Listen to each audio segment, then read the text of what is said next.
One of the things that came out of that period of time was literature and songs, music. Well, that brings us here to Qumran. Qumran sits on the northwest corner of the Dead Sea. You can see the Dead Sea spread out here before us. But behind us is the caves of Qumran.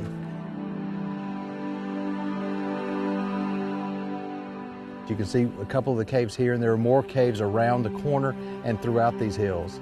In 1946, a Bedouin shepherd stumbled into one of these caves and found a number of scrolls. They began to inspect them, and they realized that there were scriptures written on them. They found portions of copies of every single book except for Esther. The scrolls actually went through a number of different hands, but today, if you want to, you can actually go and see them at the Israel Museum in Jerusalem. They have dated a number of these scrolls to the 1st, 2nd, and 3rd century BC. And so in particular, if you think about the time of the United Kingdom, these are copies of the originals that were only placed 700 or 800 years after their originals were written. How many Old Testament manuscripts do we have? We don't know the exact number, but they're in the thousands. Some of them are very small, but they can use those to piece together a much larger document. There are some books, though, for instance, the Isaiah scroll, in which we have an entire copy of that book available to us.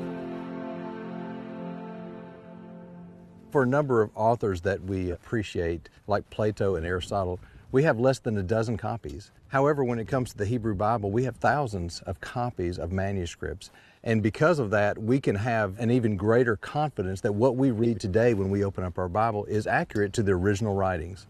And you think about what that should do for people. I mean, most historians don't question the authenticity of these other ancient works when they have less than a dozen copies, but it comes down to the Bible or the ancient Hebrew or even the ancient Greek text, and we have thousands, if not tens of thousands of copies. That should reinforce or bolster anybody's faith when they come to realize that.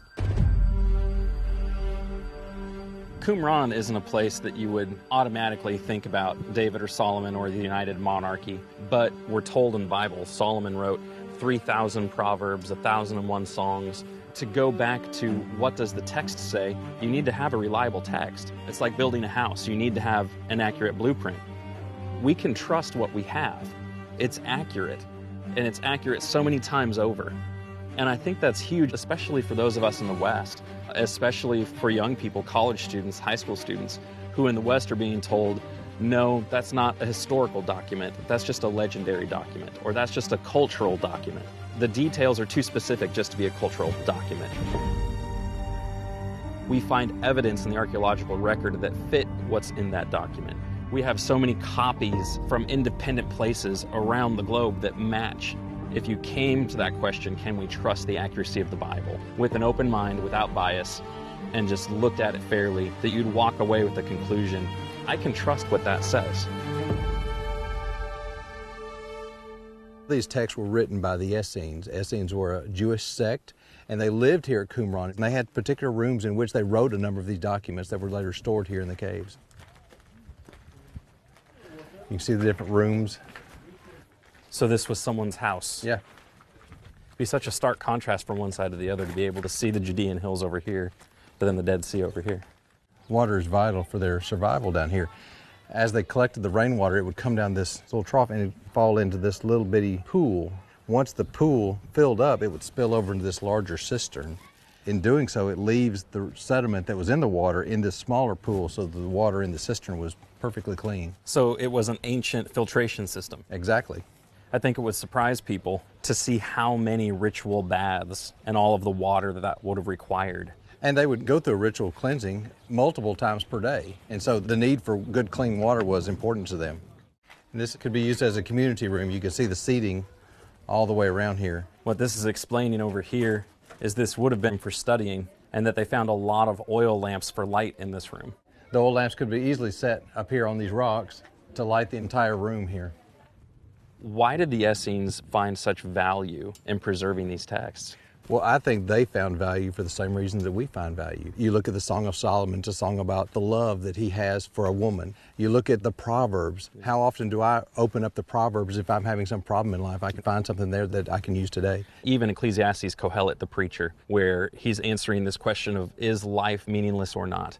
And he's answering, with God in view, it's not. Without God in the picture, it really feels like it's meaningless. And of course, then we can look at the Psalms, and we use those same songs today in our praise to God.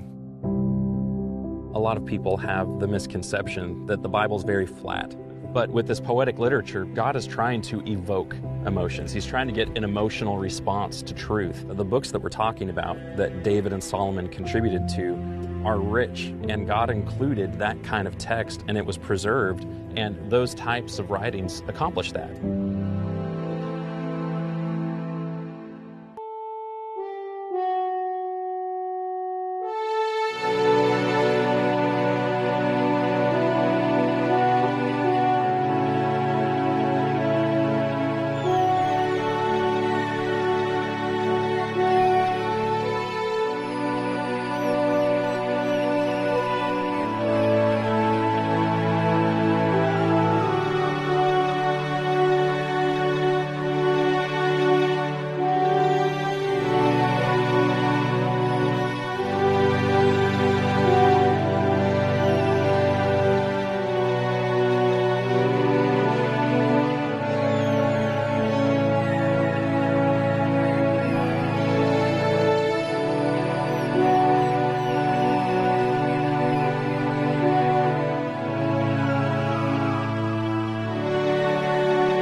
Quem é igual a ti, ó Senhor, dentre os deuses? Eli.